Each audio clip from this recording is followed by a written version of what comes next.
Hi, my name is Sarah. I'm an English teacher and language anxiety coach. And in this video, I'm going to be sharing with you 5 tips on how you can create really good goals so that 2022 is a really great year for you.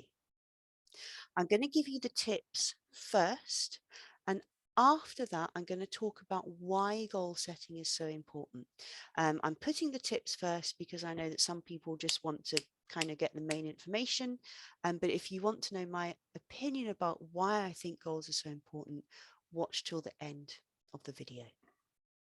Okay, so tip number 1 for creating your goals for this year is to do a language audit. And this is basically when you find out where you are, like what are you good at, what are you not good at in English, and the best way to do that is to do a test. Now, the reason why you should do a test is because most language learners are not good at all at guessing their own level. Most language learners usually guess much under their level. There are good level tests online. There's one by Oxford, but there are other ones too. So if you go into Google and type English level test online, you should find plenty. To do a speaking level test, obviously you're going to need someone to help you. If you've got a teacher, that would be a good thing to do with them one lesson. They can do a test with you and give you feedback. And if they're good, they'll be able to tell you where you are on the CEFR. But whatever you do, you really need to find your level. Okay, so that's the first thing to do. The second thing that you need to do then is to have a little think about where you want to be at the end of this year. So I'm making this video towards the end of January. Where do you want to be towards the end of December? What do you want your English to look like? And you need to be a little bit careful here. If you did your level tests and you found out you're basically a B1 level student, you are not going to be able to reach C2 by December. It's not going to happen. Okay.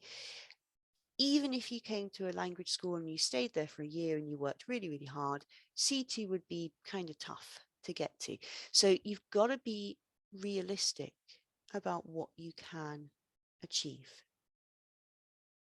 I would say for most people who learn a language at home on their own, having lessons once or twice a week, if you work hard and consistently, you should be able to kind of go up one level a year. So if you're at B1 now, you might be able to hit B2, but that might not be in every single skill set. So you really need to be careful about this and be realistic, okay? If your level test showed you that your writing's not that great, you could think, okay, well, I want to bring my writing up to the same level as my other skills by the end of the year, and that might be appropriate. Once you've got your idea for the end of the year, you need to then think, where do I want to be in 3 months' time? So you've got something big to work towards, but you've also got something smaller to work towards. When we only have a big goal, it can be very hard to kind of maintain that motivation. So having something smaller makes life a lot easier. So again, if the writing goal was to get my writing to the same level as everything else, the 3-month goal might be, okay, I'm going to work on essay writing. So once you've got this, you're going to have to choose some priorities, okay? And you've already started doing that with these goals. But you really need to think about how much time have I got and what's most important to me. So if we think about this essay writing goal, I want to improve my essay writing. There's a lot of components in writing an essay. You've got to be able to structure your sentences. You've got to be able to structure your paragraphs. You've got to be able to use appropriate grammar, appropriate vocabulary. So all of these things combine to make an essay. So choosing your priorities, you could be grammatically a very strong student, but maybe you need help with paragraph structure because it's very different in English to your first language. That then could be your priority. So the big goal, I'm going to get my writing to the same level as my other skills. The 3-month goal, I'm going to work on essay writing because I know that's really important for me. And the priority is working on my paragraph structure because I know I struggle with this. So the next thing that you need to do is to put all these ideas into a plan of action. This is really important. Up there behind my computer, I've got a pin board, and on the pin boards, I've got my goals for this 3 months, and every week has got action steps, 3 action steps for different goals that I'm working on. And what this means is that every week I know that I have taken the action I want and need to take towards my goal. It's no good saying, yeah, I'm going to work on essay writing. Awesome. If you don't kind of plan out how you're going to do that. So it could be week number 1, I'm going to investigate a paragraph structure. Week number 2, I'm going to practice writing paragraphs. I'm going to send them to my teacher and I'm going to get feedback. Week number 3, I'm going to look at a different paragraph structure because there are many, and I'm going to send those to my teacher. So you've got kind of steps that you're going to take every week.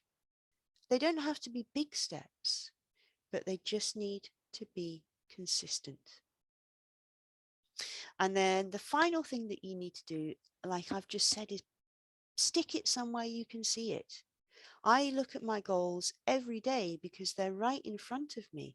So I never forget what it is I'm trying to do.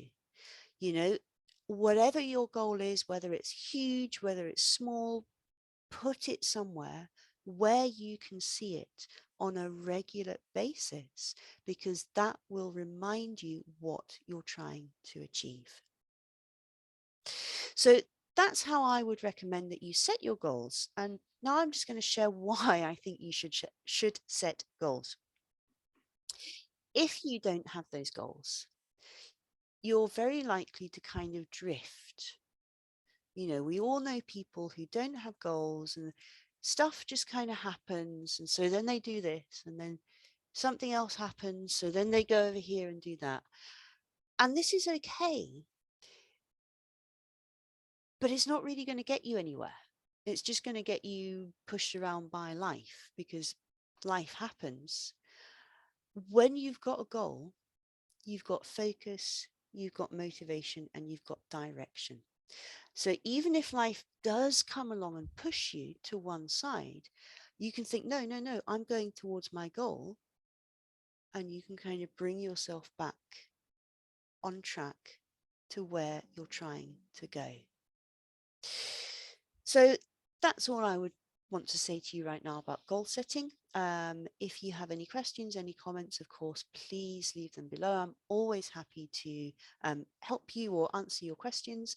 I hope that you enjoyed watching this video. Thank you.